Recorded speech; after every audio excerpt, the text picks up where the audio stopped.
नमस्कार लाडक्या बहिणो, e KYC संदर्भात महत्त्वाचे अपडेट। ई केवायसी मध्ये एडिट ऑप्शन आला असून ई केवायसी कशी करायची हे आपण या व्हिडिओच्या माध्यमातून बघणार आहोत। सर्वात प्रथम आपल्याला लाडकी बहीण या अधिकृत वेबसाईट वरती यायचं आहे। वेबसाईटची लिंक डिस्क्रिप्शन बॉक्स मध्ये दिलेली आहे, तिथून तुम्ही कॉपी करून घेऊ शकता। वेबसाईट ओपन केल्यानंतर तुमच्या समोर एक मेसेज दिसेल। ई केवायसी प्रक्रिया राबवित असताना लाभार्थ्याकडून पर्याय निवडत असताना संभ्रम असल्यामुळे ई केवायसी करताना चूक झाल्या असल्यास किंवा पती व वडील हयात नसल्यास तसेच घटस्फोटित लाभार्थी महिलांसाठी ई केवायसी प्रक्रिया पूर्ण करण्यासाठी व अद्यापही ई केवायसी पूर्ण केले नसल्यास शासनाकडून तुम्हाला वन टाइम एडिट ऑप्शन दिलेला आहे। वन टाइम एडिट ऑप्शन म्हणजे तुम्ही केवळ एक वेळेस तुम्ही यातील माहिती बदलू शकता। त्याची दिनांक आहे 31 डिसेंबर 2025 पर्यंत तुम्हाला ही प्रक्रिया पूर्ण करायची आहे।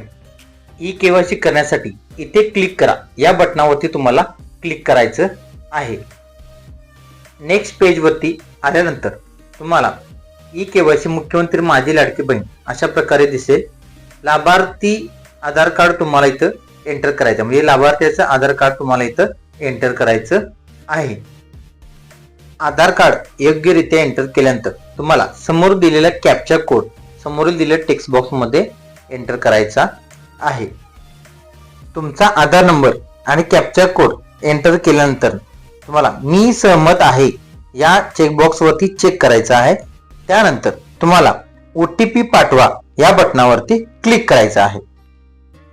नेक्स्ट पेज वरती तुमचा OTP तुमच्या आधार लिंकेड मोबाईल नंबर वरती जाईल। तो OTP तुम्हाला समोर दिलेल्या टेक्स्ट बॉक्स मध्ये एंटर करून घ्यायचा आहे। OTP एंटर केल्यानंतर तुम्हाला सबमिट करा या बटनावरती क्लिक करायचं आहे। सबमिट केल्यानंतर तुमच्या समोर नेक्स्ट पेज ओपन होईल। त्या पेज मध्ये अनुक्रमांक 1 तुम्ही विवाहित आहात की अविवाहित आहात हा क्वेश्चन तुम्हाला विचारलेला आहे।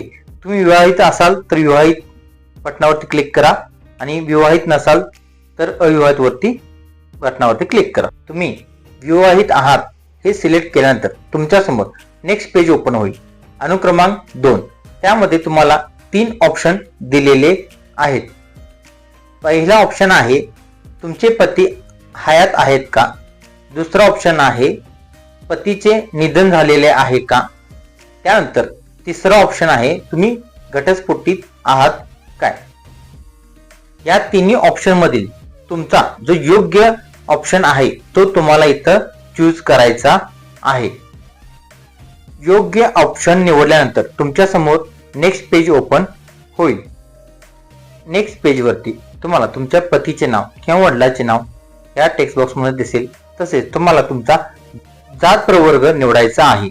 जर तुमचा आधी केवायसी करत असताना जात प्रवर्ग जर चुकीचा झाला असेल तर तुम्हाला आता इथे योग्यरित्या ऑप्शन तुम्हाला निवडायचा आहे। नेक्स्ट तुम्हाला तुमच्या समोर 2 प्रकारचे प्रश्न विचारले गेलेले आहेत। त्यामधील पहिला प्रश्न तुम्हाला बघायचा आहे, माझ्या कुटुंबातील सदस्य नियमित कायम कर्मचारी म्हणून सरकारी विभाग किंवा उपक्रम मंडळ भारत सरकार किंवा राज्य सरकारच्या स्थानिक संस्थेमध्ये कार्यरत आहेत का। तसेच तुमच्या समोर दुसरा प्रश्न आहे, माझ्या कुटुंबातील सदस्य नियमित कायम कर्मचारी म्हणून सरकारी विभाग उपक्रम महामंडळ भारत सरकार किंवा राज्य सरकार स्थानिक संस्थेमध्ये सेवानिवृत्ती वेतन घेत आहेत का। यापूर्वी केवायसी करत असताना तुम्हाला अशा प्रकारे 2 प्रश्न विचारले गेले होते की ज्यामध्ये तुम्हाला होय होय करायचं होतं, पण आता तुम्हाला या 2 प्रश्नांची उत्तरे नाही असे करायचे आहे। दोन्ही प्रश्नांची उत्तरे योग्यरित्या तुम्हाला द्यायची आहेत। जर तुमचं यामध्ये बसत नसाल तर तुम्हाला नाही हा ऑप्शन चूज करायचा आहे। तुम्हाला तुमच्या समोर 2 अटी दिलेल्या आहेत।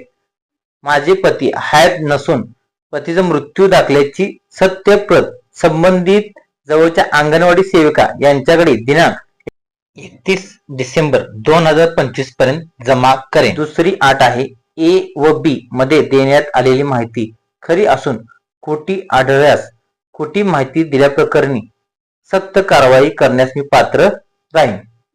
ह्या दोन्ही अटींची चेकबॉक्स मध्ये चेक केल्यानंतर तुम्हाला सबमिट करा या बटनावरती क्लिक करायचं आहे।